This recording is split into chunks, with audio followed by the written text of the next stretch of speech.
The world changed overnight. Every television, radio, and internet connection carried the same message from Admiral Lee Dae-ho.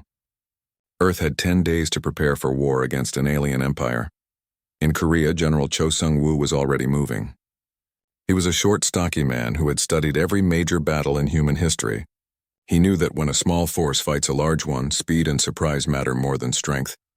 "Bring me every military leader from every country," he told his assistant. "We need to work together or we all die separately." Engineer Han Ji-woo was in her workshop when the call came. She was young, only 28, but she was the best weapons designer on Earth. Her hands shook as she read the message asking her to report to Earth Command immediately. At the command center, she met with Admiral Lee and Dr. Park So-young. Dr. Park had been studying the alien ships for days without sleep. "Their shields stop our energy weapons completely," Dr. Park explained. "But I found something interesting. When Captain Kim's ship got close to them, their shields flickered for a moment." Han Ji-woo looked at the data. "Your ship has a simple metal hull.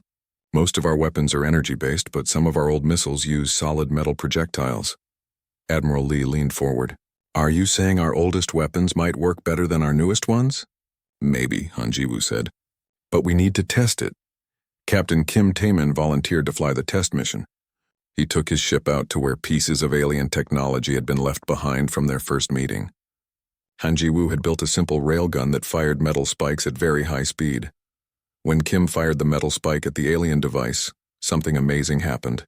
The alien shield sparked and failed completely. The metal spike went right through. It worked. Kim reported back to Earth. The metal projectile went through their shield like it was not there. Back on Earth, Han Ji-woo was already designing new weapons. She worked with teams of engineers from around the world. They built railguns, magnetic accelerators, and even simple cannons that fired metal projectiles instead of energy beams. Meanwhile, pilot Shin Yu-jin was training new fighter squadrons. She was one of the best pilots on Earth, and now she had to teach others how to fight an enemy they had never seen.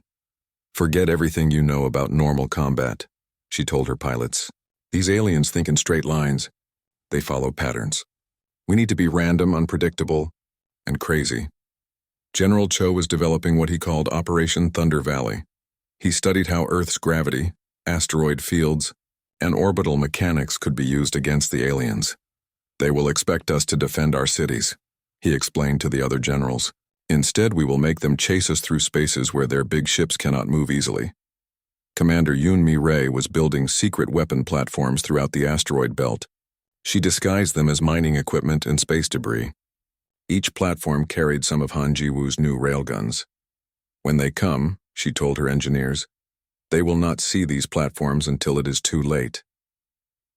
Dr. Park made another important discovery. She had been studying recordings of alien communications and noticed that they all came from one ship. "They have a command ship that controls all the others," she told Admiral Lee. "If we can damage or destroy it, the other ships might not know what to do." Captain Kim volunteered for another dangerous mission. He took a small, fast ship deep into space to map the alien fleet. What he saw made his blood run cold. The aliens had built a massive staging area. There were not just dozens of ships anymore, but hundreds. Some were as big as mountains. They had weapons that could destroy cities from space. "Admiral," Kim reported, "they have enough firepower to glass the entire planet. But I noticed something. They keep their command ship in the center, protected by all the others." Han Ji-woo was working 20-hour days building new weapons. She discovered that the metal projectiles worked even better when they vibrated at specific frequencies. The vibrations seemed to confuse the alien shield technology. "It is like the shields do not know how to stop something that changes while it flies," she explained to Admiral Lee. A new pilot named Lee Eun-hai came up with an idea from her background in submarine warfare. "In submarines, we use the ocean environment against our enemies. In space, we can use gravity wells and debris fields the same way." She worked with General Cho to plan ambush points throughout the solar system. They identified places where asteroids, gravity from planets, and space debris could be used to trap alien ships. Dr. Jang Woo-seok was a quantum physicist who had been brought in to help predict alien movements. He used complex mathematics to figure out how the alien fleet would approach Earth.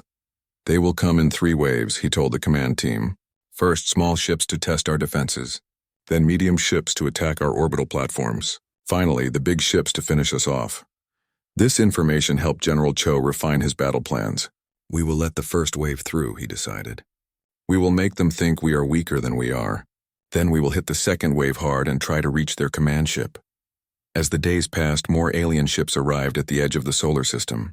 Captain Kim reported that they were organizing into attack formations. Lieutenant Colonel Nam Hyun-ju was training special forces for boarding actions.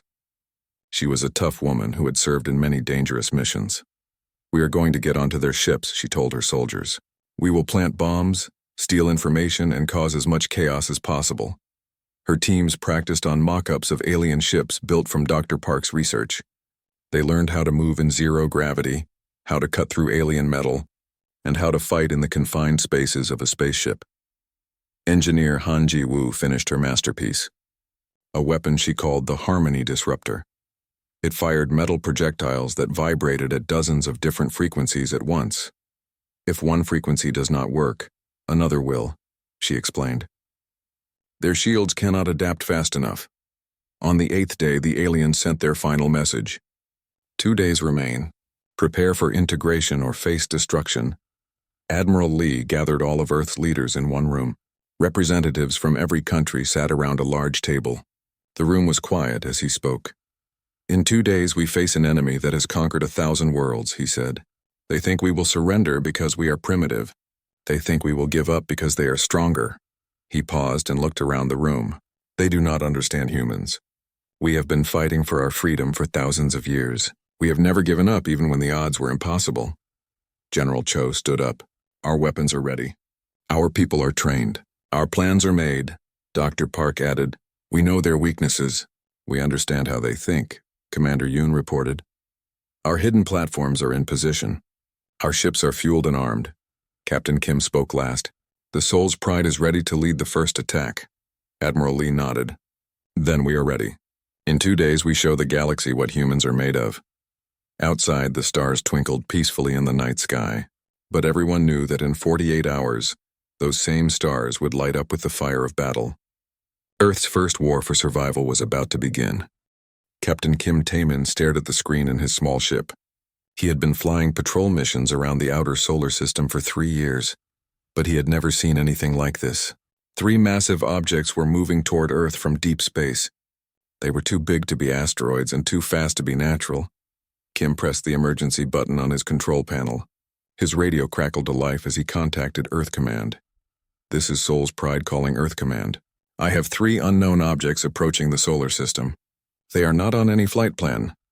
The voice of Commander Yoon Mi-rae came through the speaker. Soul's Pride, please confirm. Are you saying we have visitors? Kim looked at his instruments again. The objects were still there, still moving toward Earth. Yes, Commander. And they are big. Really big. Back on Earth, Admiral Lee Dae-ho was in a meeting when the alert came through.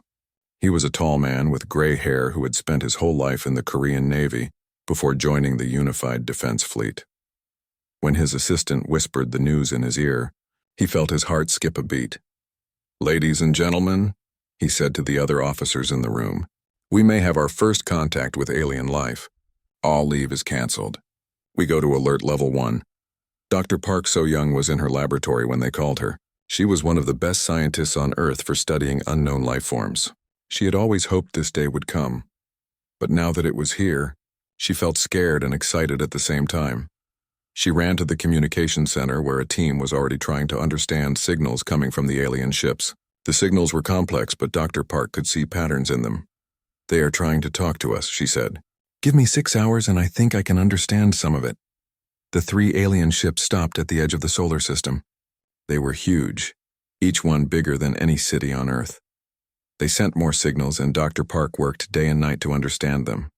Captain Kim stayed in his small ship, watching the aliens from a safe distance. Other Earth ships joined him, but they all kept their weapons powered down. Admiral Lee had given strict orders not to fire unless the aliens attacked first. After 2 days, Dr. Park made a breakthrough. She ran into Admiral Lee's office with a big smile on her face. I can understand them, she said. They call themselves the Hegemony Empire. They want to talk. The first meeting happened on a space station between Earth and the alien ships. The alien representative was tall and thin, with gray skin and large black eyes. It wore a metal suit that seemed to be part of its body. When it spoke, a machine translated its words into Korean and English. "We are the Hegemony Empire," the alien said. "We have ruled this part of the galaxy for 1,000 years. We come in peace to welcome you into our empire." Admiral Lee sat across from the alien with Dr. Park beside him. "We appreciate your visit," he said carefully. "But Earth is independent. We do not wish to join any empire." The alien's head tilted slightly. "You misunderstand. We do not ask, we inform. Your world has been chosen for integration. We wish to build a base on your moon to help with this process." Dr. Park felt a chill run down her spine. "What do you mean by integration?" "Your people will be given work that helps the empire. Your resources will be used for the good of all. Your planet will become a useful part of our domain." Admiral Lee kept his voice calm, but inside he was angry. "And if we refuse?" "Refusal is not possible. But we are patient. We will give you time to understand. 30 of your days." After the meeting, Admiral Lee and Dr. Park returned to Earth. The Admiral called an emergency meeting with leaders from every country. "They want to make us slaves," he told the assembled leaders. "They think we are too primitive to fight back." Meanwhile, Captain Kim had been listening to alien communications with special equipment. What he heard made him sick. The aliens were scanning Earth's defenses and counting the human population. They talked about humans like farmers talk about cattle. Dr. Park studied everything they had learned about the aliens. Their technology was far ahead of anything humans had. Their ships had powerful shields and weapons. But she noticed something strange. All their communications were very formal and followed exact patterns. "They think like machines," she told Admiral Lee. "Everything they do follows rules. They do not seem to improvise or change plans quickly." Commander Yoon Mi-rae was working around the clock to prepare Earth's defenses. The orbital defense platforms were old and weak compared to alien weapons, but they were all humanity had. As the days passed, more alien ships arrived. Soon there were dozens of them at the edge of the solar system. Captain Kim reported that they were building something large, but he could not get close enough to see what it was. Dr. Park made another discovery. When she looked closely at the alien representative, she saw that parts of its body were machines. The aliens had replaced many body parts with technology. "I think this is why they think like machines," she told Admiral Lee. "They have given up part of being alive to become more efficient." On day 20, the aliens sent another message. "You have 10 days remaining," they said. "Prepare for integration."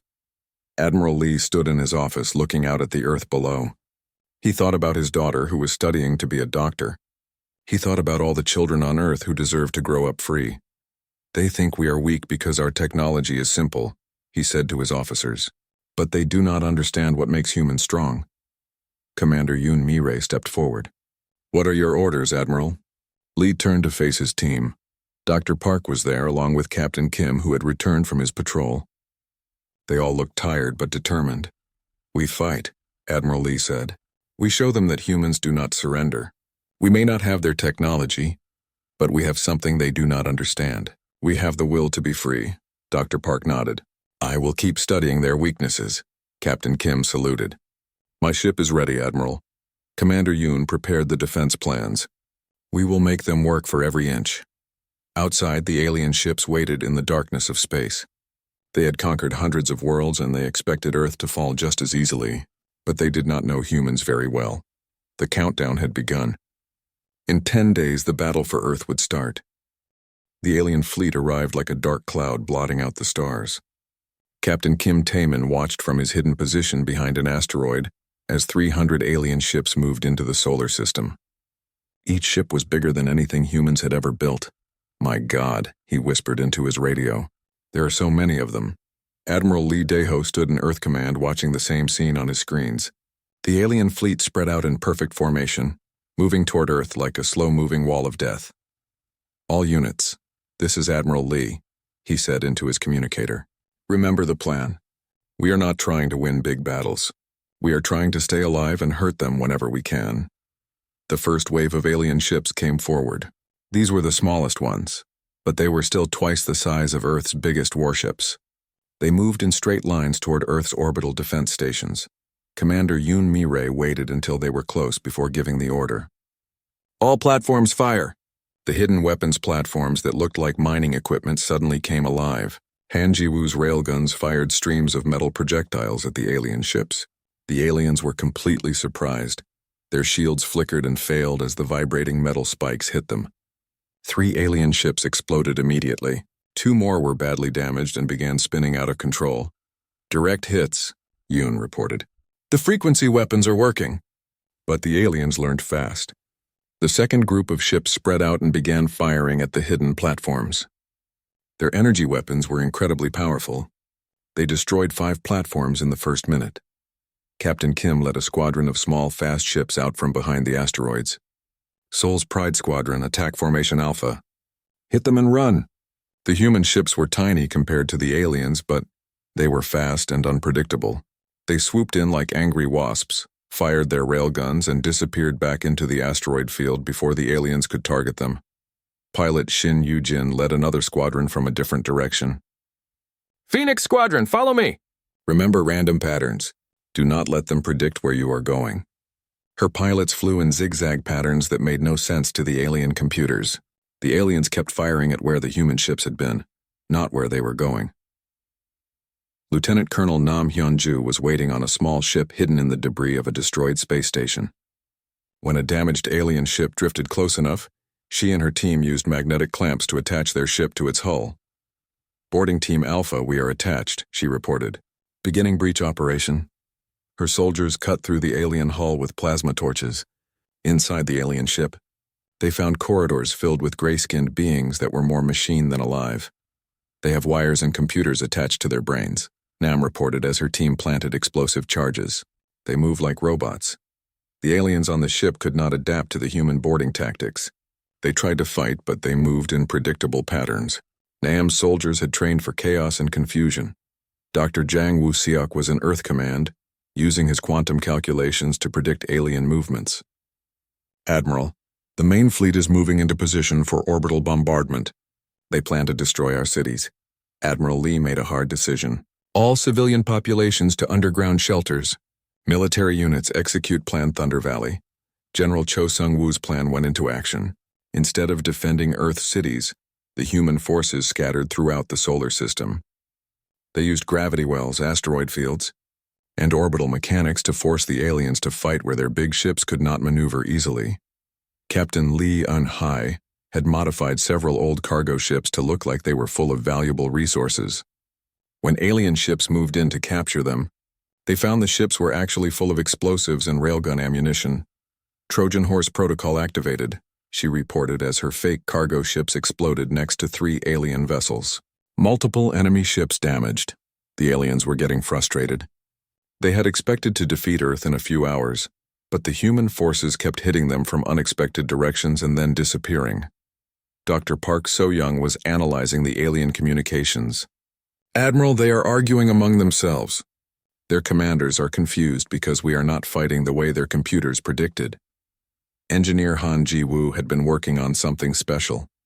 Admiral, I have a new weapon ready. But it only works if we can get very close to their command ship. How close? Admiral Lee asked. Close enough to touch it. Meanwhile, Captain Kim was leading his squadron deeper into the alien fleet. The aliens had put their command ship in the center, surrounded by their biggest warships. Seoul's Pride to Earth Command. Kim reported. I can see the command ship, but it is heavily protected. We would need a miracle to get close to it. Lieutenant Colonel Nam had boarded 3 more alien ships with her teams. Each time they learned more about how the aliens thought and fought. They cannot handle chaos, she reported. When something unexpected happens, they freeze for several seconds while their computers try to figure out what to do.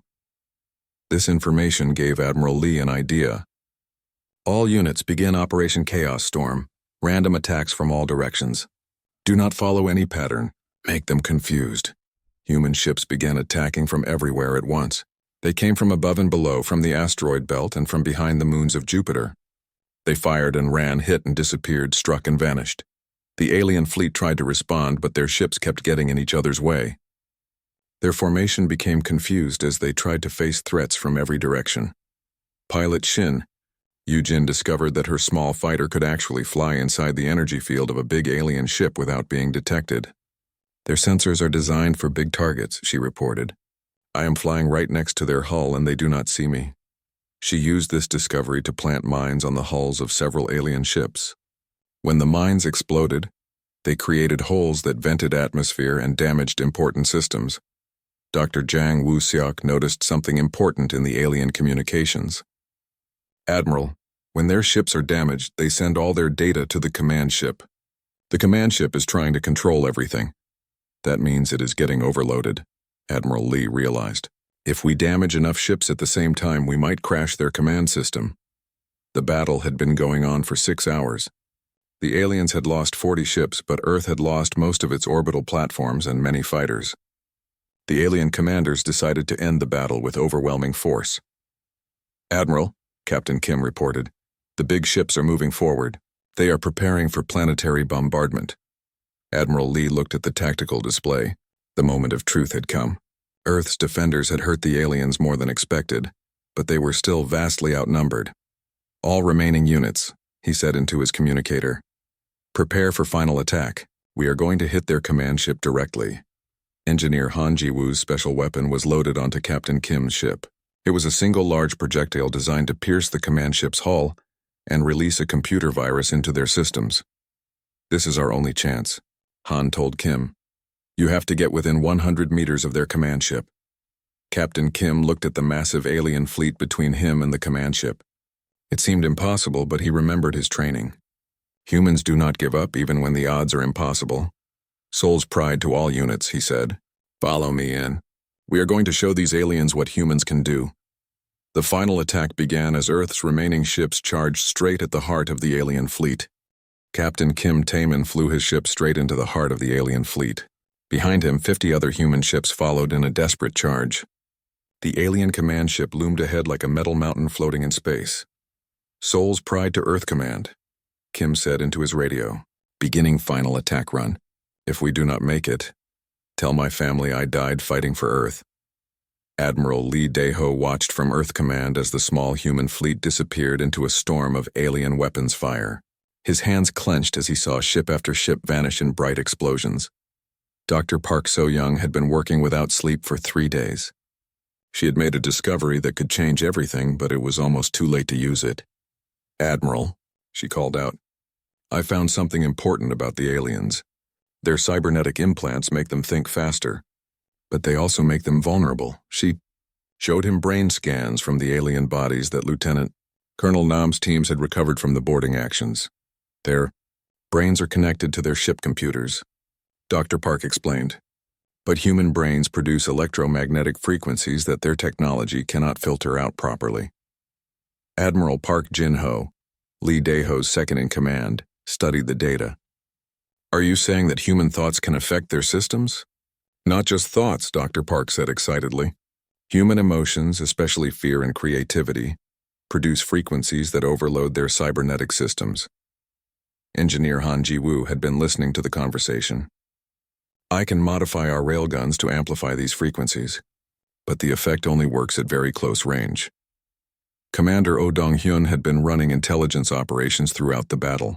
His people had been intercepting alien communications and mapping their command structure. I have been tracking their signals, he reported. Every alien ship is controlled by the command ship's central computer. If we can crash that computer, their entire fleet will be paralyzed. Captain Kim's voice came through the radio, filled with static from weapons fire. Soul's pride to Earth Command. We are taking heavy damage. Only 20 ships left, but we are almost at the command ship. Admiral Lee made a desperate decision. All remaining Earth forces converge on the command ship. Use the frequency weapons at point-blank range. Dr. Kim Sarang had been studying the alien biological samples. She was a specialist in biological weapons, but she had discovered something that was not a weapon at all. Admiral, she said urgently, the aliens' cybernetic implants are not just connected to their ships. They are connected to each other. They share a kind of group mind. What does that mean? Admiral Lee asked. It means that if we disrupt one group, we disrupt them all. Their individual thinking has been replaced by collective processing. This information gave Commander O a new idea. If they all think together, then confusing one group will confuse the entire fleet. Captain Kim's ship broke through the alien defensive line. His hull was torn and his engines were failing, but he was finally close enough to the command ship to use Han Ji-woo's special weapon. Target acquired, he reported. Firing frequency weapon. The weapon was not a normal projectile. It was a device that amplified human brainwaves and broadcast them directly into the alien command ship.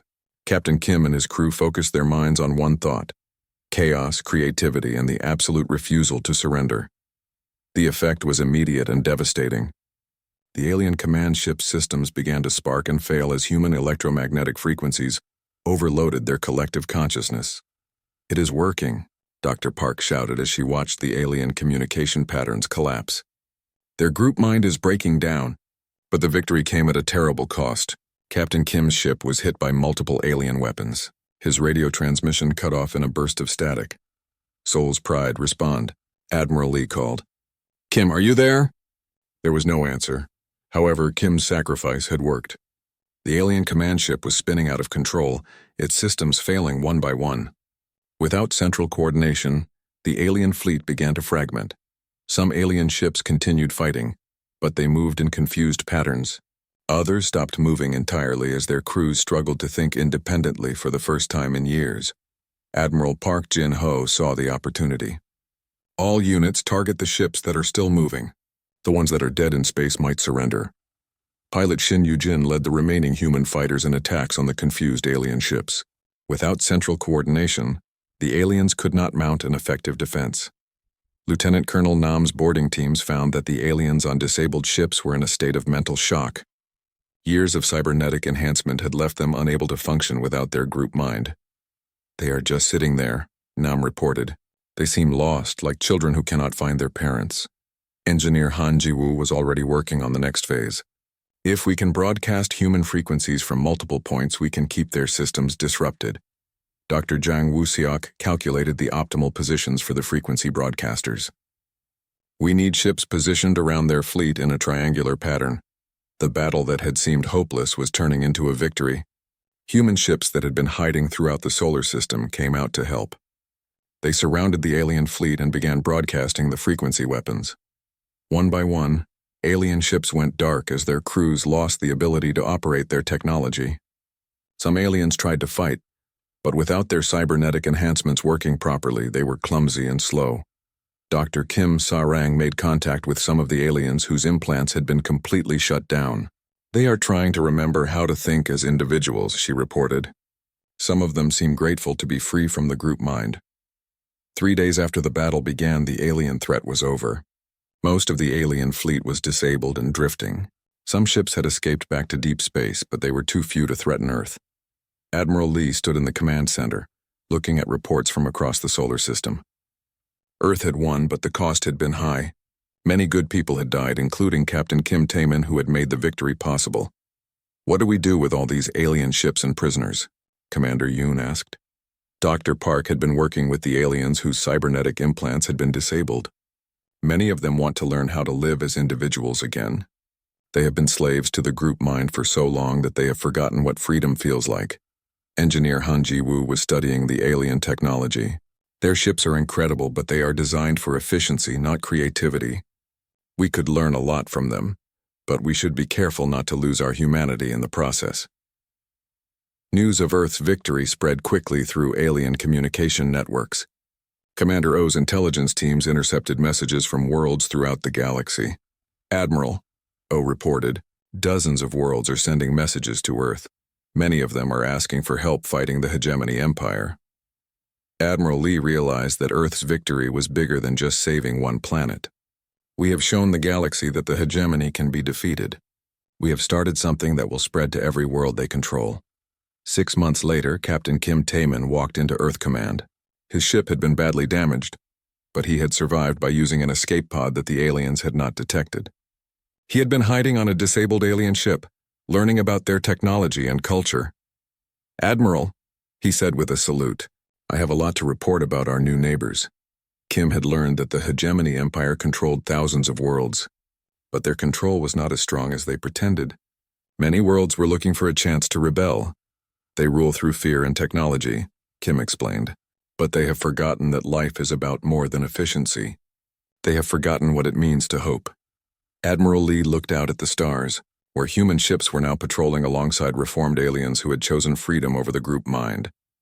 "Then we will teach the galaxy to hope again," he said. "We will show them that individual thought and creativity are stronger than any empire." The war for Earth was over, but the war for galactic freedom had just begun. 1 year after the Great Battle, Earth looked very different. Ships from dozens of worlds filled the orbits around the planet. Some were alien vessels whose crews had chosen freedom over the hegemony empire. Others were new ships built by humans using captured alien technology. Admiral Lee Dae-ho stood on the observation deck of the New Earth Defense Station. Through the large windows, he could see construction teams building the first human starships designed for travel between solar systems. Ambassador Lim So-hyun had become Earth's first interstellar diplomat. She was a former language professor who had learned to speak with 17 different alien species. Today, she was meeting with representatives from the Keth Republic, a group of worlds that had broken free from the hegemony after hearing about Earth's victory. Ambassador Lim, the Keth representative, said through a translation device, "Our people have been slaves for 300 years. We want to learn how humans defeated the Empire so completely." Lim smiled. "We did not defeat them with bigger weapons or stronger shields. We defeated them by being unpredictable and refusing to give up hope." Dr. Yang Tae-young was leading the effort to understand alien technology. He was careful to improve the designs rather than just copy them. Human engineers added creative elements that the original alien builders had never considered. "The alien computers are very fast," he explained to his team, "but they only think in straight lines. We are adding human intuition systems that can make creative leaps." The new human-designed ships were smaller than hegemony vessels, but they were more adaptable. They could change their configurations for different missions. Some could split into multiple smaller ships. Others could combine together to form larger vessels. General Bae Min-soo was training the new Terran Expeditionary Force. These were soldiers and pilots who would help other worlds fight for their freedom from the hegemony. "Remember," he told his troops, "we are not conquerors. We are teachers. We show other species how to fight for themselves." Captain Kim Tae-min had been promoted to Commodore. He now commanded a small fleet of ships that traveled to different star systems. His mission was to make contact with worlds that wanted to join the growing alliance against the hegemony. During his time hiding on the damaged alien ship, Kim had learned to use some alien technology. He had cybernetic implants like the hegemony soldiers, but his were different. They enhanced his abilities without controlling his thoughts. "The key," he explained to Dr. Yang, "is to use technology to help human creativity, not replace it. The aliens made the mistake of letting machines think for them." Dr. Park So-young had become the head of the new Xenobiology Institute. She studied alien life forms and helped former hegemony species learn to live as free individuals. Many of the aliens who had been freed from the group mind struggled to make independent decisions. Dr. Park developed therapy programs to help them remember how to think creatively. "Imagination is like a muscle," she told a group of former hegemony soldiers. "If you do not use it, it becomes weak. But with practice, it can become very strong." Engineer Han Ji-woo had built a new type of weapon that did not destroy ships, but instead freed alien crews from their cybernetic control. The Liberation Ray sent human electromagnetic frequencies that safely disabled hegemony implants. "It is better to turn enemies into friends than to destroy them," she said as she demonstrated the new weapon to General Bae's forces. Commander Yoon Mi-rae was now in charge of the Solar Defense Network. The hidden platforms that had helped win the first battle had been expanded into a system that protected not just Earth, but the entire solar system. But the most important development was happening on worlds throughout the galaxy. News of Earth's victory had inspired rebellions on hundreds of hegemony-controlled planets. Commander Oh Dong-hyun's intelligence network brought reports from across known space. "Admiral," he reported to Lee, "the hegemony is losing control. They are sending ships to fight rebellions on dozens of worlds." The hegemony had ruled through fear and superior technology for 1,000 years. They had never faced an enemy that fought with creativity and hope instead of just weapons and tactics. Ambassador Lim received a message that changed everything. It came from the heart of hegemony space, from a group calling itself the Liberation Council. "People of Earth," the message said, "we are hegemony citizens who remember what freedom was like before the Empire. Your victory has shown us that rebellion is possible. We are preparing to overthrow the central government. Admiral Lee called an emergency meeting of Earth's leadership. The message from the Liberation Council was both exciting and terrifying. If the hegemony government falls, Dr. Yang warned, there could be chaos throughout the galaxy. Thousands of worlds might be left without any government at all. General Bay had a different concern. The hegemony still has massive fleets. If they decide to destroy rebellious worlds rather than lose control of them, billions could die. Captain Kim volunteered to lead a mission to the hegemony capital. We need to make contact with the Liberation Council. If we can help them succeed, we can prevent a galaxy-wide war. It was dangerous. The hegemony capital was protected by the largest fleet in the galaxy. But Kim's ship now had the best human and alien technology working together. Lieutenant Colonel Nam Hyun-ju led a team of specialists who would help the Liberation Council. Her soldiers had become experts at fighting cybernetically enhanced enemies. The mission launched 6 months later. Kim's ship, now called the New Soul's Pride, could travel faster than any hegemony vessel. It used human creativity combined with alien engineering to navigate through space in ways the Empire could not predict. When they reached the hegemony capital, they found a world in chaos. The Liberation Council had already begun their rebellion. Former slaves were fighting their cybernetic masters in the streets of massive cities. Kim's team made contact with the rebel leaders. They were aliens who had somehow kept their individual thoughts despite living under hegemony control for generations. We have been waiting for a spark, the rebel leader told Kim. Your victory at Earth was that spark. Now the fire of freedom is spreading everywhere. The rebels had a plan, but they needed help. The hegemony's central computer controlled millions of cybernetic implants throughout the galaxy. If they could reach that computer, they could free every enslaved being at once. Engineer Han Ji-woo had sent her Liberation Ray technology with Kim's mission. The rebels could use it to build devices that would free people from cybernetic control. The final battle happened not in space, but in the computer networks of the hegemony capital. Human hackers worked with alien rebels to plant a virus that would spread through every hegemony system. The virus was based on human thought patterns, creative, chaotic, and impossible for hegemony computers to predict or stop. It carried a simple message: you are free to think for yourself. When the virus activated, the effect was immediate and galaxy-wide. Millions of beings suddenly found themselves able to think independently for the first time in their lives. Some were frightened by the sudden freedom. Others were angry at the years they had lost. But most were simply grateful to be alive and free. The hegemony empire collapsed in a single day. Without cybernetic slaves to operate their ships and systems, the government simply stopped functioning. Kim's mission returned to Earth as heroes. They brought with them representatives from hundreds of worlds that wanted to join the new Galactic Freedom Alliance. Dr. Park, So Young, was chosen to head the new organization that would help former hegemony worlds learn to govern themselves. It would not be easy, but it was possible. Admiral Lee stood once again on the observation deck of Earth Defense Station. But this time, he was not looking at ships preparing for war. He was watching construction teams building a new type of vessel. Exploration ships that would carry humans and their allies to discover new worlds and new forms of life. Ambassador Lim brought him the final report from the Liberation Council. Admiral, the galaxy is free. Over 10,000 worlds have declared independence from the hegemony. They are asking Earth to help them build a new kind of civilization. Lee smiled as he thought about the journey that had brought them here. It had started with Captain Kim seeing strange objects in space. It had led to the greatest victory in human history. What kind of civilization do they want to build? He asked. One based on individual freedom, creative thinking, and cooperation between different species, Lim replied. They want to call it the human model. Lee laughed. The human model, I like that. Tell them we would be honored to help. Outside the station, ships from 100 worlds flew in formations that would have been impossible under the rigid hegemony system. They moved in creative patterns that showed the joy of beings who were finally free to think for themselves. Earth had won more than a war.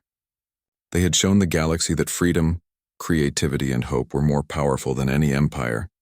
And now, together with their new allies, they would explore the universe and discover what wonders awaited free minds among the stars.